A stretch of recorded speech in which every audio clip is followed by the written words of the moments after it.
He tenido la costumbre de, por regla general, esperar a pronunciarme una vez de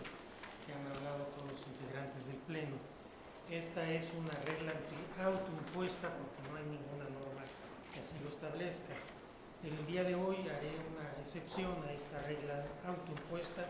y voy a presentar desde este momento mi posicionamiento sobre el proyecto, no solamente por la importancia del asunto que nos ocupa, sino porque a partir de esta intervención me pronunciaré en contra del proyecto que se nos presenta en su integridad. Estoy en contra del proyecto y desde ahora anuncio que así votaré en todos sus apartados, toda vez que considero que el decreto legislativo que se impugne en estas acciones ha cesado integralmente en sus efectos, por lo que debe decretarse su sobreseimiento total. La Ley Federal de Remuneraciones de los Servidores Públicos fue expedida el 5 de noviembre de 2018, con la finalidad de reglamentar los artículos 75 y 127 constitucionales en materia de remuneraciones de los servidores públicos federales. En su texto original,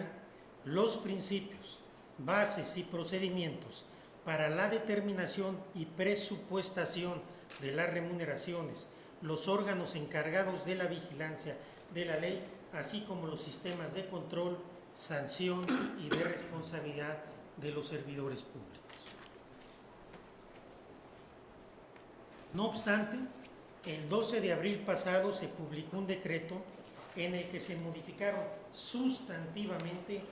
15 de sus 17 artículos y se adicionó el artículo 7 bis. En dicha reforma,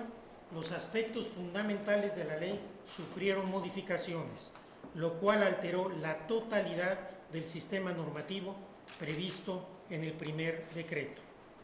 En efecto,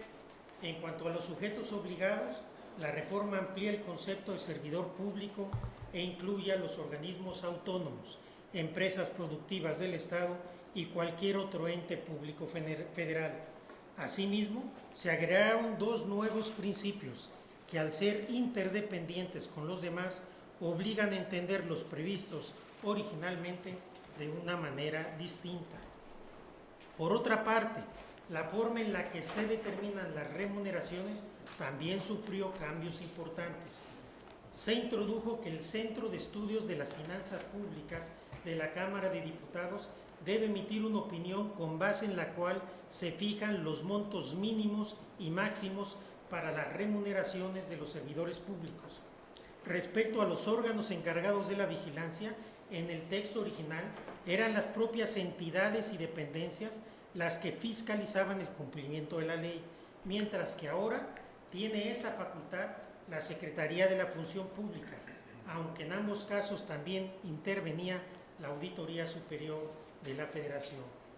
Por último, el sistema de responsabilidades también se modificó radicalmente. Se reformaron los tipos penales previstos y se cambiaron tanto los supuestos como los procedimientos para imponer responsabilidades administrativas. Entonces, si todo el sistema fue modificado, debe concluirse que cesaron los efectos de la totalidad del decreto impugnado, por lo que debe sobreseerse respecto a las acciones intentadas. Aunque dos de sus artículos y algunas de sus porciones normativas hayan quedado intocadas, al encontrarse inscritas en un sistema normativo nuevo, su sentido y entendimiento también fueron modificados, por lo que estamos ante una nueva ley y a ningún efecto práctico nos llevará a estudiar un decreto que ya no está vigente. ¿Cuál sería el sentido de analizar las omisiones legislativas que constituyen la columna vertebral de la impugnación en estas acciones respecto de un ordenamiento del que únicamente siguen vigentes dos de sus preceptos originales? Por un lado, sería ocioso pronunciarse respecto de las omisiones a la luz del texto original, porque el mismo ha sido reformado prácticamente en su totalidad, y tampoco podría analizarse el texto vigente de la ley, en tanto no es materia de este asunto, por lo que en todo caso correspondía a los promoventes hacer valer una nueva acción en caso de que consideren que no se han subsanado las omisiones. Adicionalmente, no quiero dejar de apuntar que el proyecto aplica incorrectamente el criterio vigente del Pleno en torno al nuevo acto legislativo y varía el estándar que para tal efecto hemos definido en los precedentes. Cuando analizamos una reforma para determinar si una norma impugnada ha cesado o no sus efectos, la pregunta no es si en lo esencial la regulación sigue siendo la misma o si subsiste lo impugnado por el promovente, porque ello implicaría analizar la procedencia a la luz de los conceptos de invalidez. La pregunta que debemos hacernos es si la modificación fue sustantiva, es decir, si variaron los supuestos, los alcances, los sujetos o cualquier otro de los elementos normativos, en oposición a cambios formales o intrascendentes, como la puntuación, la corrección de la ortografía, la identificación de los incisos, etc. En este caso, lo cierto es que todos los preceptos que fueron impugnados por vicios propios sufrieron cambios normativos,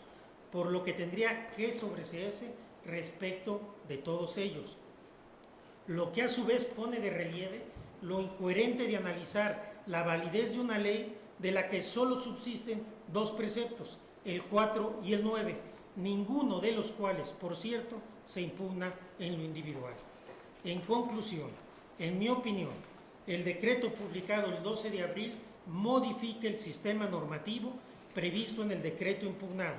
al grado de que han cesado los efectos jurídicos del decreto impugnado en estas acciones. Y en consecuencia votaré por el sobreseimiento total de este asunto y en caso de no alcanzarse la mayoría simple para lograr este objetivo, con estos argumentos votaré en contra de todo el proyecto en su integridad. Señora ministra Yasmín.